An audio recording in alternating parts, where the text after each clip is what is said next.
오늘 말씀은 에베소서 1장 11절부터 14절까지의 말씀입니다. 제목은 너는 내 것이라 하는 제목으로 잠시 말씀을 전합니다. 우선 이 하나님의 말씀, 이 본문을 제가 봉독해 드리겠습니다. 모든 일을 그의 뜻의 결정대로 일하시는 이의 계획을 따라 우리가 예정을 입어 그 안에서 기업이 되었으니 이는 우리가 그리스도 안에서 전부터 바라던 그의 영광의 찬송이 되게 하려 하심이라. 그 안에서 너희도 진리의 말씀 곧 너희의 구원의 복음을 듣고 그 안에서 또한 믿어 약속의 성령으로 인치심을 받았으니 이는 우리 기업의 보증이 되사 그 얻으신 것을 속량하시고 그의 영광을 찬송하게 하려 하심이라. 지난주에 에베소서 1장 10절의 말씀도 함께 나누었습니다. 하늘에 있는 것이나 땅에 있는 것이 다 그리스도 안에서 통일되게 하려 하심이라 그랬습니다. 하늘에 있는 것, 하늘에 있는 교회, 땅에 있는 것, 땅에 있는 교회들이 예수 그리스도 안에서 통일되는 역사.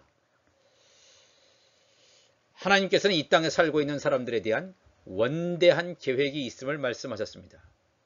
이 구절은 에베소서 1장 10절의 구절은 개인 한 사람에 대한 계획이 아니라 하나님의 아들들, 하나님의 종들을 구속하시기 위해서 역사상에 아들 예수 그리스도를 초림으로 2000년 전에 보내시고 그리고 마지막 추수의 계절에 재림으로 하나님의 시간표를 정하시고 하나님의 자녀들과 종들을 온전히 구원하심으로 요한계시록에 나오는 24보좌를 완성하시는 커다란 지구촌적 구원 계획임을 말씀을 드렸습니다. 이어서 에베소서 1장 11절에서는 우리가 말씀을 함께 읽은 대로 하나님의 선택과 예정의 결과로 우리들을 하나님의 기업으로 불러주셨습니다. 이 하나님의 기업이라고 하는 무슨 뜻이냐 하면 하나님의 소유가 된 백성을 말합니다. 하나님의 소유, 너는 내 것이라 그랬습니다. 좀 더 정확하게 말하면 하나님 나라의 상속자를 지칭하고 있는 말입니다. 이 상속자라는 말은 자녀들에게만 주어지는 놀라운 칭호입니다. 아무리 성실하게 일을 잘하고 주인의 마음에 드는 종이 있다 할지라도 주인의 재산은 자녀에게만 상속이 되는 것처럼 하나님의 자녀들에게 하늘나라의 상속권이 주어진다는 것입니다. 로마서 4장 13절에 사도 바울이 이 증거를 알고 이렇게 말하고 있습니다. 아브라함이나 그 후손에게 세상의 후사가 되리라고 하신 언약은, 여기서 후사라는 말은 상속권자를 말입니다. 후사가 되리라고 하신 언약은 율법으로 말미암은 것이 아니요 오직 믿음의 의로 말미암은 것이니라. 이 세상의 후사, 세상의 상속권자가 되리라고 하신 말씀은, 언약은 율법으로 말미암은 것이 아니다. 율법하에 있는 백성들에게 주어진 것이 아니라는 것입니다. 오직 믿음의 의로 말미암은 자, 이게 하나님의 자녀이죠.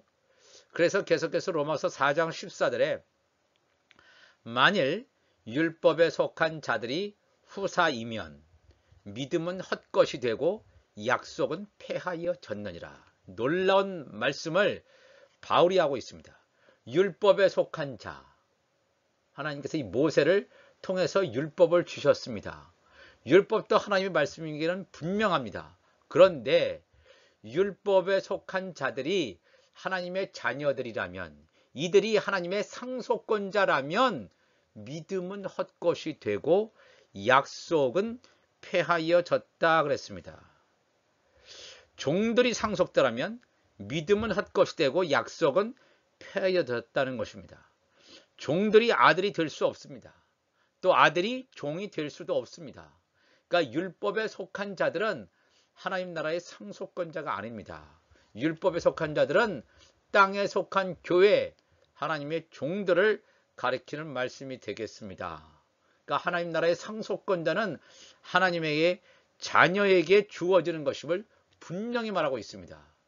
그러니까 우리가 아직도 이 신약 시대에 예수님께서 재림하시기 직전에 살고 있는 우리들이 아직도 율법하에 있는, 우리가 다 신약시대의 교회인데 무슨 율법하에 있는 교회냐, 예수를 믿고 있는데, 이렇게 생각할 수도 있지만 묵은 곡식을 먹고 있다면 여전히 우리는 율법하에 살고 있는 자로 볼 수 있습니다. 묵은 곡식, 정말 우리 주님께서 가르쳐 주신 생명의 말씀이 내 안에 있어서 이 말씀대로 사는 것, 이것이 얼마나 중요한지 오늘도 말씀하고 있습니다. 이사야서 43장 1절에 야곱아 너를 창조하신 여호와께서 지금 말씀하시느니라. 이스라엘아 너를 지으신 이가 말씀하시니라. 너는 두려워하지 말라. 내가 너를 구속하였고 내가 너를 지명하여 불렀나니 너는 내 것이라. 너는 내 것이라. 사실 이때에 하나님께서 야곱, 이스라엘 통해서 너는 내 것이라 했지만, 이 하나님의 자녀의 신분이었던 이스라엘 백성들이 하나님의 종의 신분으로 떨어지는 이 기막힌 영적인 신분의 교체 상황을 우리가 보게 됩니다. 하나님께서 이스라엘 백성들을 불러주셔서 그들로 하여금 말씀을 지키도록 율법을 주셨지만 그들이 율법을 지키는 데 실패했습니다. 우리가 이러한 역사적 상황을 너무나 잘 알고 있습니다. 우리는 우리를 둘러싸고 있는 주변 환경 때문에 고통을 당하기도 하고 두려워하고 염려하기도 합니다. 그러나 우리가 알아야 되는 것은 이 점점 더 심각한 환경이 몰려온다 할지라도 하나님께서는 당신의 기업을 위해, 기업이라고 하는 것은 하나님의 자녀들, 특별히 자녀들을 언급하십니다. 하나님의 당신의 기업을 위해 모든 환경을 움직이신다는 사실을 성경 속에서 하나님께서 증거하고 있다는 사실입니다. 모든 일을 하나님의 뜻의 결정대로 역동적으로 움직이신다고 생생하게 하나님의 활동을 묘사하고 있습니다. 이 참 놀라운 말씀 아닙니까? 하나님의 뜻 가운데로 움직인다 하면서 이 갈라디아 3장 29절에는 뭐라고 말씀하시냐면, 너희가 그리스도께 속한 자면 곧 아브라함의 자손이요 약속대로 유업을 이을 자니라 그랬습니다. 이것은 약속대로 하나님의 약속, 성령의 약속을 받은 자는 하나님의 자녀에게 주는 놀라운 축복입니다. 유업을 이을 자, 기업을 이을 자, 상속권자, 그리스도께 속한 자, 이게 하나님의 자녀입니다. 그러므로 이들은 비록 처음에는 종의 형체를 가지고 종의 모습으로 시작을 했습니다. 인생을 그렇게 시작을 했습니다. 그렇지만 갈라디아서 4장 7절 말씀 보니까, 그러므로 내가 이후로는 종이 아니요, 처음에는 종의 모습으로 왔지만 종이 아니요 아들이니, 아들이면 하나님으로 말미암아 유업을 이을 자니라. 하나님 나라의 상속권자라는 거예요. 상속권자. 이 얼마나 놀라운 것입니까? 우리가 잘나서 우리가 뭔가 행위를 해서 우리의 믿음 때문에 그것이 아니고 하나님의 예정과 선택 때문에, 이 모든 것을 에베소서 1장 11절 말씀했죠. 모든 일을 그의 뜻의 결정대로 일하시는 이, 바로 하나님이 되겠죠. 이 모든 세상의 과정, 인간사와 세계의 역사를 하나님의 뜻의 결정대로 이것을 역동적으로 움직이시는 분이 하나님이십니다. 우리는 인생을 살아오면서 내가 능력이 있기 때문에 이것을 했다고 생각하지는 않습니까? 그러신 적은 없습니까? 우리는 아닙니다. 돌이켜볼 때 우리의 능력이 아니고 그의 뜻의 결정대로, 모든 일을 그의 뜻의 결정대로 일하시는 하나님 때문에 된 것임을 우리는 믿고 고백하고 하나님 앞에 나오는 여러분과 제가 되시기를 바랍니다. 이 세상의 뉴스에서 들려오는 것은 우울한 소식들 뿐입니다. 온갖 부정과 불법과 타락과 거짓이 난무하는 세상, 도저히 눈뜨고 쳐다볼 수 없는 부패한 것들로 가득 찬 세상 속에서 하나님의 백성들이 어떻게 이것을 뚫고 나아가지? 한숨 섞인 탄식이 나오기도 하고 어떻게 이 세상을 변화시키지 않은 무력감이 몰려올 때도 있습니다. 그렇지만 이 말씀을 통해서 하나님께서는 이 말씀을 통해서 세상의 역사를 움직이신다는 것을 기억하시면 좋겠습니다. 우리가 세상을 바꿀 수 없습니다. 우리 자신도 우리가 바꿀 수 없지 않습니까? 그런 것처럼 세상의 역사는 우리가 바꿀 수 없습니다. 지난주 목요일 아침에 저는 일찌감치 이 미국 대통령 선거에 소중한 한 표를 행사하기 위해서 일찌감치 나섰습니다. 수많은 거짓 뉴스, 가짜 뉴스가 판치고 있지만 주류 언론을 장악하고 어느 특정 세력을 위해서만 계속해서 방송하고 다른 후보에 대해서는 불리한 것만 계속 내보내는 이 주류 언론, 가짜 언론에 대해서 하나님이 하시는 역사의 현정을 오롯이 지켜보면서 그 결과를 조용히 그러나 확신 있게 바라보기를 원합니다. 세상의 세력은, 세상을 장악하고 있는 악한 세력들은 자기의 때가 얼마 남지 않았다는 것을 알고 있습니다. 그렇기 때문에 이 남은 시간 동안 어떻게든지 하나님을 패배시키고 하나님을 패배시킬 수 없다는 것도 알고 있습니다. 사탄은. 그럼에도 불구하고 사탄의 하수인들은 그럼에도 불구하고 어리석은 자의 길을 가고 있습니다. 이러한 상황 가운데서 에베소서를 기록한 바울은 소망의 사람임을 드러내고 있습니다. 에베소서 1장 12절 보면 이는 우리가 그리스도 안에서 전부터 바라던 그의 영광의 찬송이 되게 하려 하심이라. 이 성경은 이 개역 개정입니다. 저 여러분들과 나누는 이 성경의 한글 버전은 개역 개정입니다. 가장 최근에 번역된 그런 성경이 되겠습니다. 이는 우리가 그리스도 안에서 전부터 바라던, 그리스도 안에서 전부터 바라더니 수식하는 것이 무엇입니까? 그의 영광. 우리가 예수 안에서 바라던 것이 하나님의 영광을 찬송하게 하는 것이구나. 전부터 바라던 것이 영광을 가리킬 수 있고 그 영광의 찬송이 되게 하려 하십니다. 이렇게 우리말 성경은 되어 있습니다. 그런데 우리의 과거 개역 개정 이전의 성경, 개역 성경은 어떻게 번역되어 있냐면 이는 그리스도 안에서 전부터 바라던 우리로 그의 영광의 찬송이 되게 하려 하심이라 그랬습니다. 이 개역 성경이 개역 개정 성경보다 훨씬 더 원어에 가깝습니다. 대다수의 영어 성경도 다 개역 성경처럼 번역되어 있습니다. 근데 왜 개역 개정은 이렇게 엉뚱하게 번역됐는지 모르겠습니다. 개역 성경 보면 이는 그리스도 안에서 전부터 바라던, 그리스도 안에서 전부터 바라던 자들이 누구냐면 우리예요. 우리. 사도 바울을 포함한 우리가 그리스도 안에서 이전부터 바라던 소망을 가졌던 우리가 하나님의 영광의 찬송이 되게 하려 함이심이라. 이런 뜻입니다. 그리스도 안에서 전부터 바라던 소망이 영광의 찬송이 아니고 그리스도 안에서 이전부터 바랐던 소망을 가졌던 자들이 누구냐? 바로 우리라는 거예요. 우리. 바울을 포함한. 바울이 가졌던 소망. 그 소망이 어떠한 것이길래 그 소망이 그의 영광이 찬송이 되게 하려 하심이라로 귀결되었냐 뜻입니다. 이 바울은 자신의 삶을 반추하면서 돌아보면서 그리스도에 대한 신뢰, 그리스도를 소망했던 자임을 감추지 않고 당당하게 밝히 드러내고 있습니다. 예수 믿는 자로서 우리가 어떤 소망을 가지고 있습니까? 이 세상에서의 성공, 이 세상에서의 부귀 영화, 나의 자식들이 뭐 좋은 대학 가서 좋은 직업을 얻고 이것이 우리의 소망입니까? 이거는 우리의 소망이 아닙니다. 우리가 인간적으로 바랄 수는 있겠지만 이것은 하늘의 소망이 아닌 것입니다.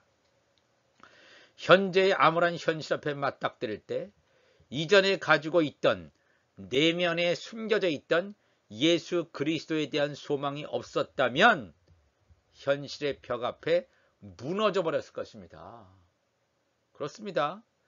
바울을 지탱하고 있었던 이전에 가지게 된 소망은 능히 이 모든 어려움을 극복하게 해주었던 것입니다. 이게 놀라운 것입니다. 어려움 앞에서 인간적으로 가지고 있는 소망은 다 무너집니다. 없어져 버립니다. 그러나 예수 안에서 이전에 가지고 있던 이 소망, 미래의 소망이지만 이것이 현재에 이루어진다는 놀라운 믿음의 소망을 가지고 있는 자에게는 절대로 허물어지지 않습니다. 그래서 바울은 다시 신앙의 삶의 ABC, 즉 기초로 들어갑니다. 기초라고 해서 어린아이들이 먹는 젖을 말하는 것이 아니라 그리스도인들이 가져야 하는 기초를 말하고 있습니다. 에베소서 1장 13절 보면 그 안에서 너희도 진리의 말씀, 곧 너희의 구원의 복음을 듣고 그 안에서 또한 믿어 약속의 성령으로 인치심을 받았으니 그랬습니다. 복음을 듣고 믿는 것, 이게 중요합니다. 복음을 듣지 않고 믿을 수가 없다는 것입니다. 그래서 로마서 10장 17절에서 바울이 동일한 얘기하죠. 그러므로 믿음은 들음에서 나며 들음은 그리스도의 말씀으로 말미암았느니라 그랬습니다. 바울이 말하는 것은 진리의 말씀을 들어야 믿음이 생긴다는 것입니다. 거짓 복음, 거짓 메시지를 들어가지고는 믿음이 생기지 않습니다. 잘못된 복음을 위장한 가르침을 들으면 믿음이 있는 것처럼 보여주지만 환난의 때에 다 쭉정이의 열매로 나온다는 사실을 우리가 기억해야 합니다. 진짜 우리가 예수 믿었느냐? 진짜 우리가 들은 말씀이 복음이었느냐? 그 말씀이 복음이었다면 환난의 때에 우리를 무너지게 하지 않고 우리를 견고하게 세워서 이 마지막 때의 어려움을 뚫고 나갈 수 있게 합니다. 그러나 우리가 들었던 것이 거짓 메시지라면, 그냥 거짓 복음, 기복신앙이었다면 다 무너지게 됩니다. 다 무너지게 됩니다.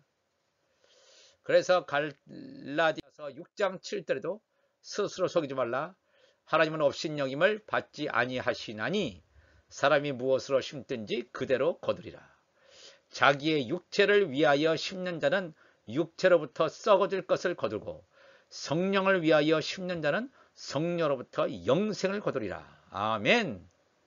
우리가 믿음 생활하는 거, 신앙 생활하는 거, 나의 육신을 위해서 혹시 심진 않습니까? 나의 자녀들의 앞으로 출세를 위해서, 성공을 위해서, 이 땅의 것을 위해서 우리가 혹시 육체를 위해서 심어 오지는 않았습니까? 우리가 이런 것들을 다 벗어버려야 됩니다. 다 벗어버리고 성령을 위하여 심는 자가 되시기를 바랍니다. 하늘의 것을 추구하는 자가 되시기를 바랍니다. 진리의 말씀을 듣고 믿는 결과가 어떻게 되느냐 하면 약속의 성령으로 인치심을 받는다라고 성경은 증거하고 있습니다. 에베소서 1장 13절 말씀하죠. 그 안에서 너희도 진리의 말씀 곧 너희의 구원의 복음을 듣고 그 안에서 또한 믿어 약속의 성령으로 인치심을 받았으니 할렐루야. 이 말씀은 대단히 중요한 말씀입니다. 하나님께서 하나님의 자녀들에게 하나님의 소유임을 확증한다는 것입니다. 인친다는 건 뭡니까? 하나님의 소유권 안에 있다. 이것은 내 것이다. 이 사람은 내 것이다. 하나님의 소유임을 확증한다는 것입니다. 요한복음 6장 27절 말씀 보면 예수님께서 이런 말씀하십니다. 썩는 양식을 위하여 일하지 말고 영생하도록 있는 양식을 위하여 하라. 이 양식은 인자가 너희에게 주리니, 인자는 예수 그리스도는 아버지 하나님의 인치신 자니라 그랬습니다. 예수님도 하나님께서 인을 쳤다고 그랬어요. 예수님은 하나님이시지 않습니까? 창세전부터 영원부터 성자 하나님이신 예수님께서 이 땅에 오셨는데 그 예수님을 하나님 아버지께서 인을 치셨다 그랬어요. 인을 치셨다. 언제 인을 쳤습니까? 요단강에서 성령 세례 받을 때 하나님께서 인치신 자니라 그랬습니다. 하나님의 종들에게는 천사들이 이마에 인을 치는 것으로 되어 있습니다. 요한계시록 7장 3절도 말씀이 나와 있습니다. 가로되 우리가 우리 하나님의 종들의 이마에 인치기까지 땅이나 바다나 나무나 해하지 말라 하더라 그랬습니다. 요한계시록 7장 3절에 나오는 인치는 것은 하나님의 종들에게, 즉 이방인과 유대인 가운데 하나님의 종들에게 하나님께서 천사들을 통해서 인을 치게 되는데, 여기서 성령을 우리에게 주로 말미암아 인을 치는 것은 하나님의 자녀들에게 인을 치는 것임을 말씀하고 있습니다. 그래서 고린도 후서 1장 22절에도 저가 또한, 저라고 하는 것은 하나님을 말합니다. 하나님께서 또한 우리에게 인치시고, 예수님을 인친 것처럼 우리에게 인치시고 보증으로 성령을 우리 마음에 주셨다 그랬습니다. 우리에게 성령 세례, 성령으로 인을 치는 것, 이것이 하나님의 자녀에게 하시는 일이구나 하는 것을 알 수 있습니다.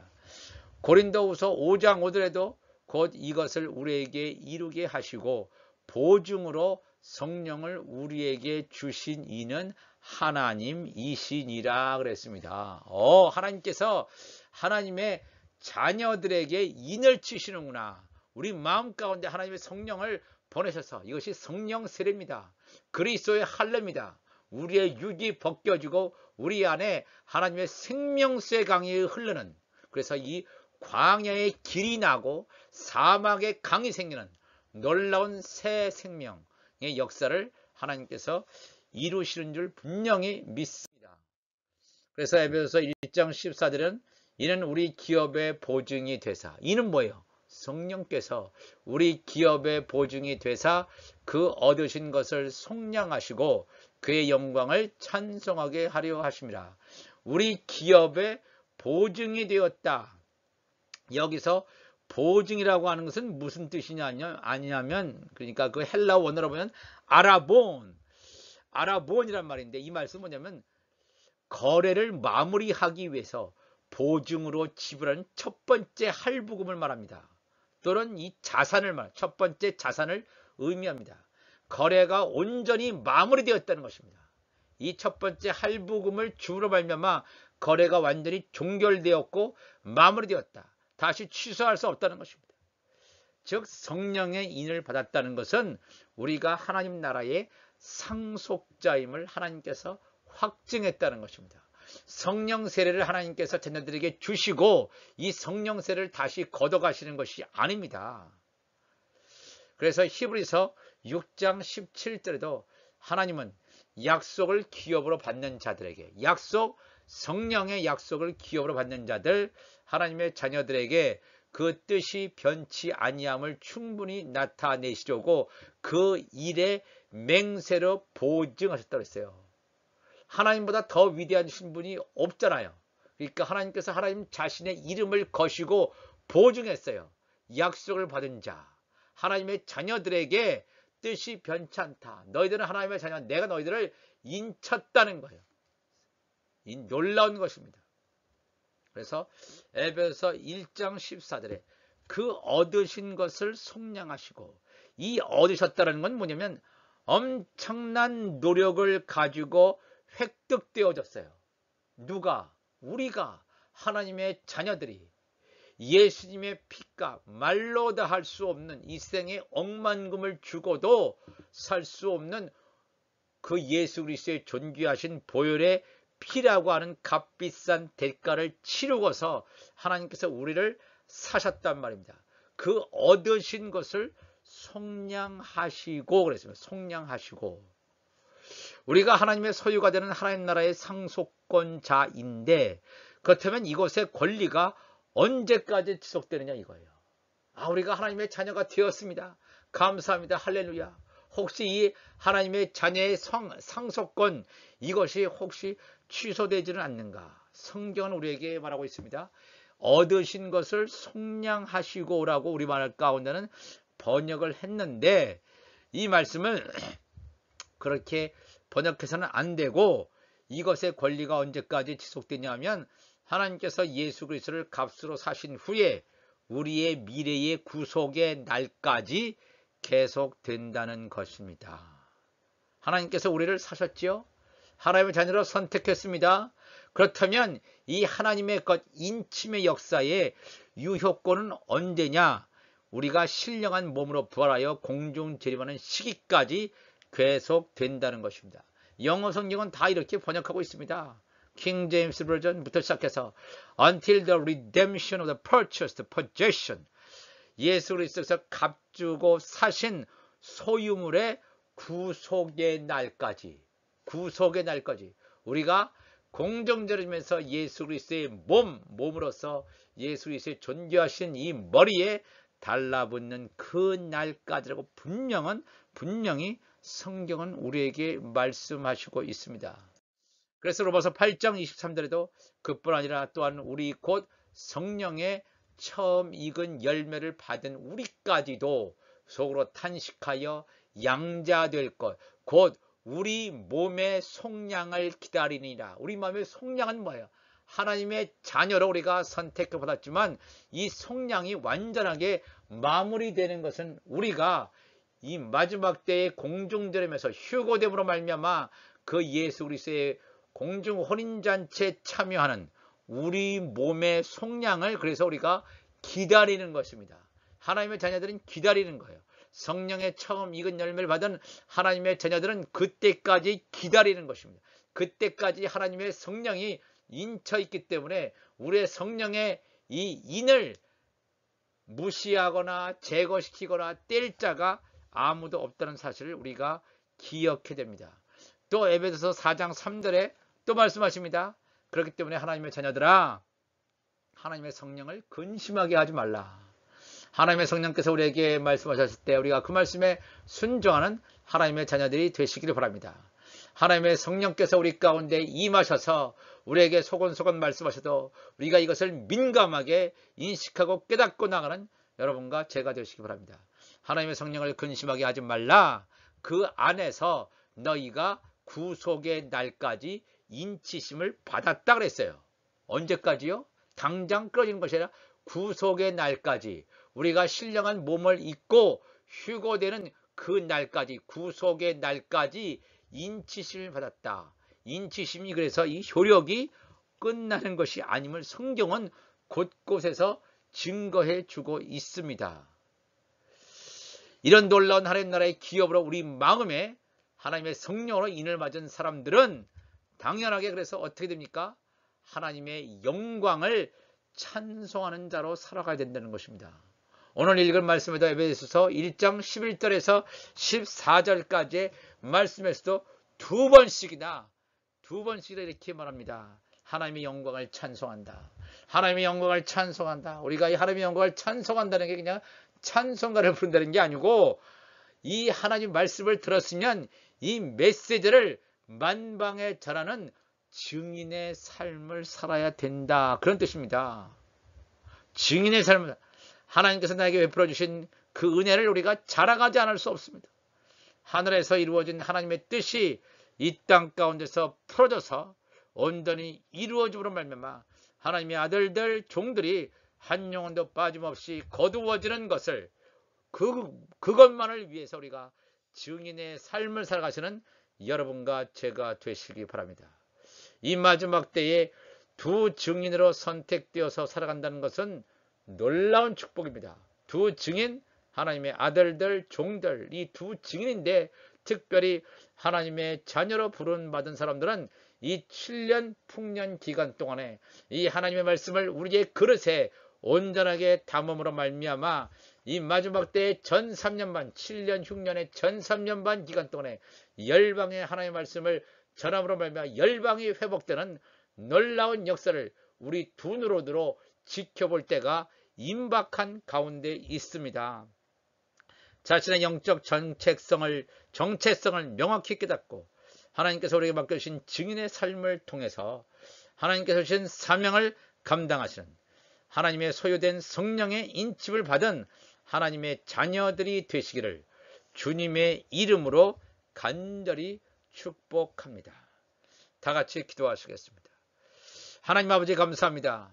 오늘도 하나님 앞에 나와서 말씀을 나누었습니다. 에베소서 1장 11절에서 14절까지 말씀은 특별히 하나님의 자녀들에게 주시는 말씀입니다. 우리는 하나님의 자녀라고 하는 것을 너무나 가볍게 여겼습니다. 예수 그리스도를 영접한다. 그러면 다 우리는 하나님의 자녀가 되었다. 예수 그리스도를 영접한다는 것의 중요한 의미는 뭐냐면 예수님의 말씀을 우리가 깨달아야 된다는 거예요. 교회는 다녔는데 예수님은 누군지 모르는 자가 아니라 예수의 말씀을 깨닫고 그대로 순종하며 나아갈 때 바로 그 자들이 하나님의 자녀들인 줄 믿습니다. 성령의 인을 친 자들, 성령 세례가 부어진 자들, 말씀을 자기의 그릇에 담는 자들, 그래서 5명의 지혜로운 처녀로서 이 마지막 때에 천국 복음을 들고 열방에 전파하는 이 하나님의 자녀들로 온전하게 살게 하여 주옵소서. 너희가 구속의 날까지 인칠심을 받았느니라. 이 놀라운 축복의 말씀을 내 심령 가운데 채워서 날마다 채워서 하나님의 영광의 찬송을 증거하는 증인으로 살아갈 수 있도록 하나님의 인도하여 주옵소서. 이 말씀을 듣는 자 모두에게 하나님의 성령을 통해서 말씀이 입혀지게 하시고 그리스도의 옷이 입혀지게 하심으로 그러므로 말미암아 우리의 육적인 것이 날마다 벗겨지게 하시고 하나님의 사람으로 날마다 세워져서 내가 거룩하니 너희도 거룩할지어다. 이 주님의 말씀이 문자 그대로 이루어지는 놀라운 삶을 살 수 있도록 하나님이여 인도하여 주옵소서. 우리 주님 감사하며 예수님의 이름으로 간절히 기도하옵나이다. 아멘.